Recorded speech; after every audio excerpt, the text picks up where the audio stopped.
What is up, everyone? I'm Rhino, and this is Rhino Life Gaming coming at you with a deck breakdown.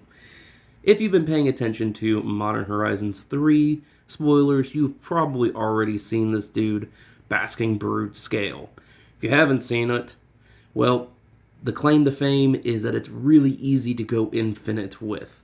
You can even do it in my most beloved format of Pauper, which is really unique. We don't get a lot of infinite combos in Pauper, so I thought it was really interesting. I put together a little deck that I wanted to show you guys, see what you think. And yeah, before we get into that though, if you could do me a huge favor, like, subscribe, share, do all the things. And if you really like this video, go check out my little online card shop. It is rhinolifegaming.com, and I open up packs. I sell singles from those packs, and we all get cards from it. If you like what you see, do me a favor, check out the shop. And if you end up liking my format, you'll see me open a lot of packs on there, and you can see what's on the store before everybody else. But yeah, let's get into the deck.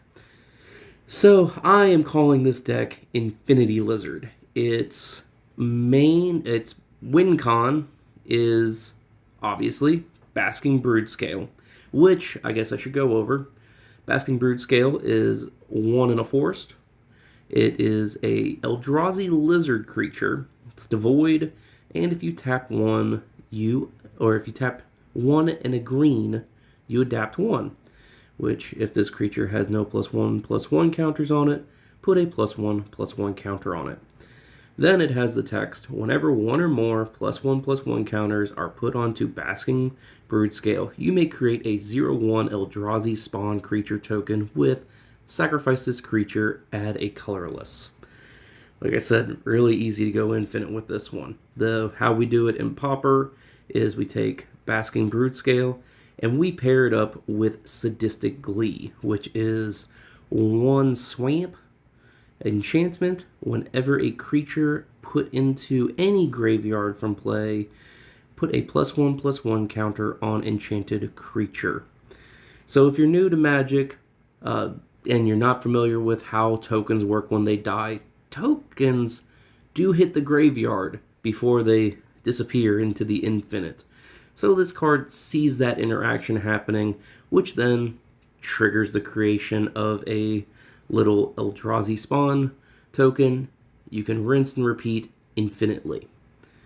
So this is the heart of the deck.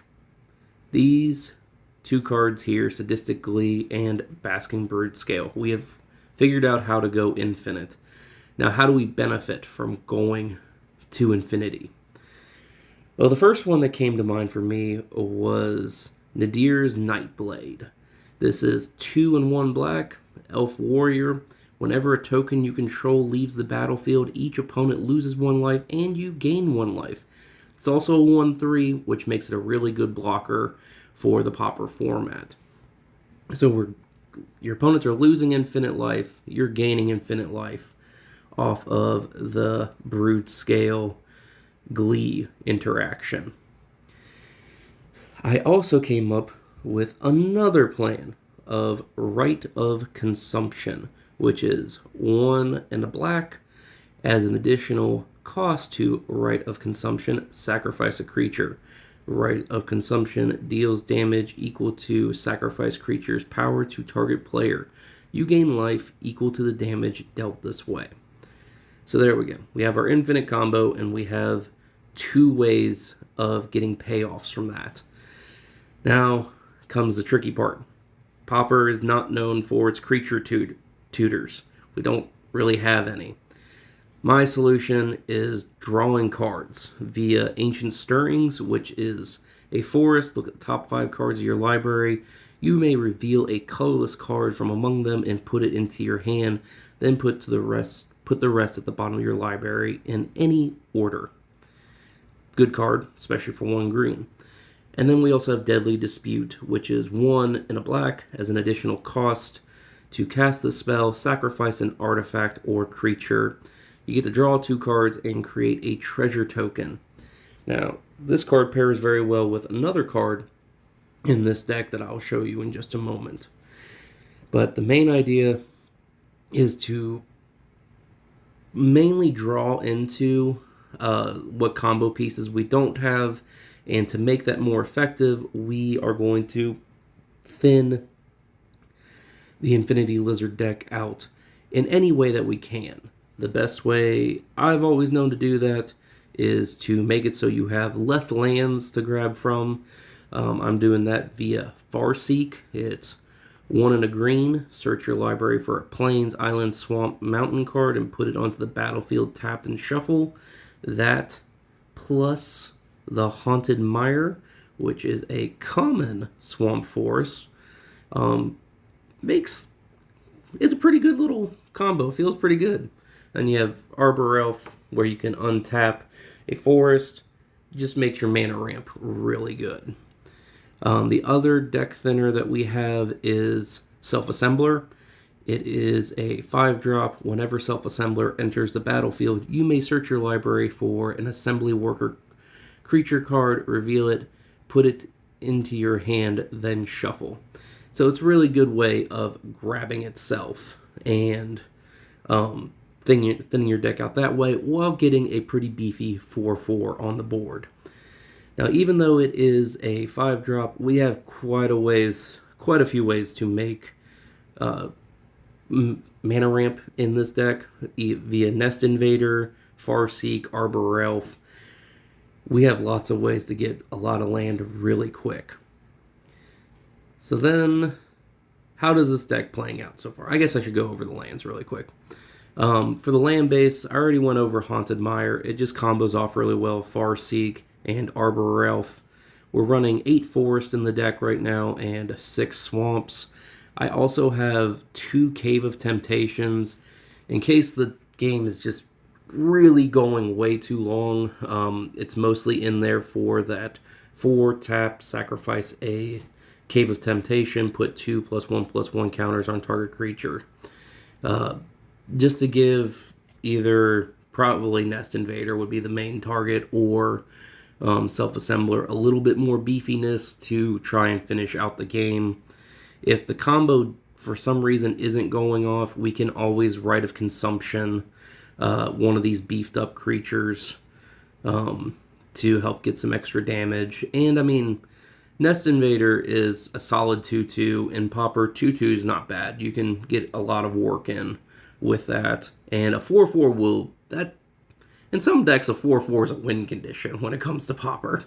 So between those 2 cards, if for some reason I can't get the infinite combo to go off, we still have a few ways of winning, of getting there.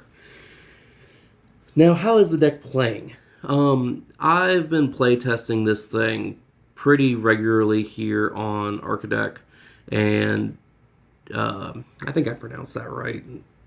Anyway, I've been playtesting it pretty thoroughly here.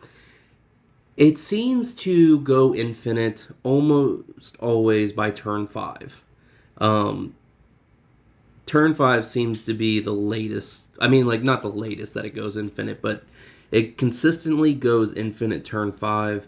It pretty consistently, I'm talking like 75 to 80% of the time, it seems to go infinite on turn 4. Occasionally, if the stars are aligned, I've gotten it to go infinite on turn 3. The biggest issue with trying to make this deck go infinite as quickly as possible is to get it to pop off. At the bare minimum, you need 2, 3, 4, 5 mana, and you need a way to trigger a counter getting put on it. So really, that's 2 more, so 3, 7 mana is the smallest amount that you're going to have to get this thing to pop off if you're trying to contain itself in the combo. And turn 3 is about the turn that I can consistently get to turn 7 to drop all the pieces and make the combo happen.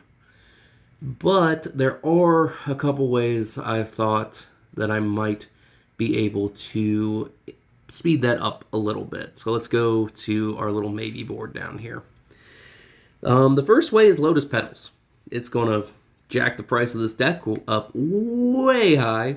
Right now it's sitting around 50 bucks. Adding 4 of those babies in, this is going to be like a $130 deck, which I know for you standard players, modern players, definitely you legacy players, you're probably laughing at that. But in Pauper, that's an expensive deck. $130 for a deck, that's expensive in Pauper. Might be worth it though, because you can pretty consistently bring the mana curve down to sometimes turn 3, pretty regularly turn 4 is what I meant. I'd probably end up replacing, probably just go in and take out Self-Assembler for Lotus Petal if I did that route. The other one is going all in on the draw with Fanatical Offering, which is pretty much the same as what Deadly Dispute is. Like, you could alternate these cards for whichever one you prefer, except this one makes a treasure token, and Fanatic Offering makes a map token. So slightly different, but basically the same card. To get that one in there, maybe take a Arbor Elf or Farseek. Maybe Farseek. Probably Farseek is what I would take out. But yeah, this is the Infinity Lizard deck. I'm looking forward to getting to play a few games with it, and I would love to know what you guys think. Let me know down in the comments below, and I really hope you enjoyed this video. Y'all, have a great one. Go play some games.